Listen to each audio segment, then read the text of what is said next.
beloved parents in the Lord, beloved Honorable Pastor Wildis Rada Almeda, beloved Assistant Pastor Lina C. Almeda, sa kanilang di malilimutang turot aral sa atin, and pagbati po sa beloved Almeida children, beloved preachers, beloved workers, beloved instrumentalists, beloved choirs, beloved brethren, at isang mapagpalang umaga na po sa inyong lahat. Ako po'y nagpupuri, nagpapasalamat sa mahal Panginoon. Way back 1994, nakakilala kami sa mahal Panginoon through television crusade. Isa pa pong pasalamatan ko, mami na mahal, yung karamdaman ng aking anak, mga minamahal. Dati po kasi, nagkaroon siya ng dengue. Malala na po, mami na mahal, kasi dumudugo na yung ilong, nagdadry na po yung mga labi niya, tapos, pa siya, mga minamahal, nagdudumi, mataas yung lagnat, hindi na kumakain, tapos nanghihina na mga minamahal. Ngayon, fasting kami minamahal, tapos siningian namin ng backup prayer sa pastoral. Ngayon, praying and fasting, pinapagaling na po siya ng mahal Panginoon namin na mahal, hindi namin dinala sa doktor. Hallelujah. At isa pang pasalamatan ko, mami na mahal, lately lang, yung beloved daughter ko, nag-LBM po ang amin na mahal, puro tubig po talaga yung dinudumi niya. Ilang araw na yun mga amin na mahal, pero tayo kasi, mga anak tayo ng Diyos na buhay, hindi tayo maasa sa gamot. Sabi ko sa mahal Panginoon, walang imposible. Pagalingin ka ng mahal Panginoon, kahit ano pa yan, kaya pong mahal Panginoon, ibalik ang normal yung dumi mo. Sa malang kapamaraanan, lay hands, mga minamahal, panalangin, gumaling na po ang aking beloved daughter na yan sa ngayon. Praise the Lord. Kaya maraming salamat po sa mahal Panginoon. At isa pa pong pasalamatan ko, mga minamahal, bago kami ma-save dito, ako po mayroong migraine, mga minamahal, na since elementary, pag sumumpong po yan, mga minamahal, hihiga po ako kahit saan, mga minamahal, maging kalsada man yan o saang lugar, basta pag sumumpong yan, wala na pong lakas niyan, hindi na ako makakita ng tao, sobrang sakit ng tiyan ko, tapos nagbabamit na po ako niyan, mga minamahal. Pero sa kahabagan ng mahal Panginoon, simulang nakilala ko siya, pinagaling na po hanggang ngayon, hindi na po bumabalik, mga minamahal. At isa pang pasalamatan ko, mga minamahal, yung aking pagpanganak sa aking bunso, mga minamahal, 10 years po ang gap niya doon sa aking, yung sinundan kong anak, yung beloved daughter ko. Inanganganay po ako, mga minamahal. Sabi ng kumadrona sa aking beloved husband, wala nang chance, magligpit na kayo. Dalhin na natin sa doktor to kasi wala na, nanghina na yung asawa mo, yung bata. Pumasok ulit doon sa loob, mga minamahal, lumabas na yung ulo tapos pumasok. Hirap na ako, mga minamahal, pag-iri, mga minamahal. Nilagyan na ang PC yung namin, mga minamahal, parang doon ako lalambitin. Wala talaga, mga minamahal.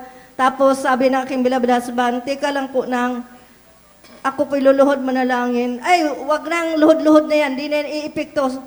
Diretso na kayo, magligpit na kayo wala ng panahon. Yung bata na yan, baka madisgrasya pa yan o yung asawa mo, sabi ng asawa, sige lang. Sa Malpenon, walang imposible. Nanalangin po siya, mga minamahal. Lumuhod siya, mga minamahal. Nilihans niya ako, mga minamahal. Bigla pong humilab yung tiyan ko, mga minamahal. Tapos sabi ko, ang sakit na. Sabi niya, iri mo. Lumabas talaga, mga minamahal. Normal po, mga minamahal. Oh, glory. Kaya maraming Hallelujah. salamat sa Malpenon. Hallelujah. At isa pang pasalamatan ko, mga minamahal, yung aking beloved tatay talaga, dito kaming magkapatid, isa po yung hindi pa saved. Ngayon, galing sila dito sa Maynila. Talagang kapuri-puri po ang mahal Panginoon. Hindi ko makalimutan, mga minamahal. Grabe pong pagpapala kasi natutunan po ng aking beloved tatay na magpuri. Ngayon, ina-apply po niya yung mga minamahal sa kanyang pagsasaka, mga minamahal. Yung sakahan namin, mga minamahal, ang daming mga kapitbahay na mga nagsasaka din, mga katabi-tabi ng mga palayan. Sabi niya, Nong, ano bang ginawa mo dyan sa palayan mo na Parang iniiwasan ng mga uod at saka maya. Hindi nila alam na tuwing umaga, ang tatay ko nagpupuri po mga minamahal. Sabing gano'n ng mga tao nakakita. Parang nababaliw na yata to si Manong kasi nagdipa-dipa daw, kumakanta doon sa palayan. Pero hindi nila alam, nililihans ng tatay ko yung mga ano na yan, yung mga sumisira sa mga palay. Kaya, grabe po mga minamahal, ang tataba ng mga palay namin mga minamahal, ang dami pong na-animal mga minamahal, pinagkaloob ng tatay ko para sa Malpe noon. Kaya lagi pong pagpapala mga minamahal. Kaya maraming salamat mga minamahal. Sa lahat ng bagay po ang Malpe noon talaga nagpapala. At isa pang pasalamatan ko mga minamahal, yung aking beloved husband na yung namamasada siya na binunggo ko siya ng isang nakakotse na mama. Tumilapon po talaga siya, minamahal sa malayo. Naghiwalay siya, tsaka yung sidecar, tsaka yung tricycle namin. Pero kahabagan ng Malpe noon talaga, ni Galos, wala po siya mga minamahal. Sabi ng mga tao na nakakita, nako Brad, malumpo ka na dyan, hindi ka na makabangon kinabukasan dyan kasi nagpagpag lang po siya mga minamahal. Hindi nila alam na ganyan lang po talaga ang Malpe noon mag-ingat sa atin ng mga anak niya. Kaya purihin ang Malpe noon.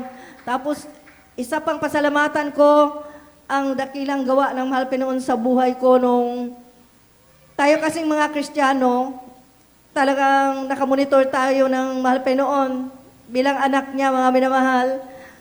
Pagkakamali, mga paalala, mga minamahal, pero hindi alam ng makasanibutan yan. Pero sa atin, masarap ang Malpe noon magmahal, nagpaalala agad, mga minamahal, nagtutuwid sa atin. Nung napalahanan ako, mga minamahal, back 2021, sabi po yung aking naramdaman, mga minamahal, biglaan po yung mga minamahal. Ang taas ng lagnat ko, tapos hindi na ako nakakilala sa mga buong pamilya ko, mga minamahal, hindi ko sila kilala, mga minamahal. Mental block na ako, mga minamahal. Ni pagsulat ko, hindi ko na magawa, mga minamahal. Hindi na ako makalakad. Kaya tumawag po kaming back-up prayer then again sa pastoral house, fasting, prayer, panalangin. Tapos pinadalhan kami sa bahay ng preacher. Napakabuti ng Malpe noon talaga. Salamat Malpe noon. Hallelujah. Siya pong nanalangin sa akin, pero sa gate pa lang namin mga minamahal, naghimala na po mga mahal na Panginoon. Kasi bumaba na po ang lagnat ko, mga minamahal. Hallelujah. Hanggang sa nailihan sa ko, mga minamahal. Tapos, sinama na rin nila yung bahay namin. Biniblessingan nila, kaya nakawala na po yung mga bad spirit doon. Kaya napakadakila ng Malpe noon talaga. Parang nagdahilan lang, mga minamahal. Nakalakad na ako, nawala na yung naramdaman ko. Kaya napakabuti ng Malpe noon. Kaya lahat ng kapurihan, pasasalamat, pagdadakila, ay tanging sa ating pinakamamahal na Panginoong Hesus po lamang. Purihin natin ang ating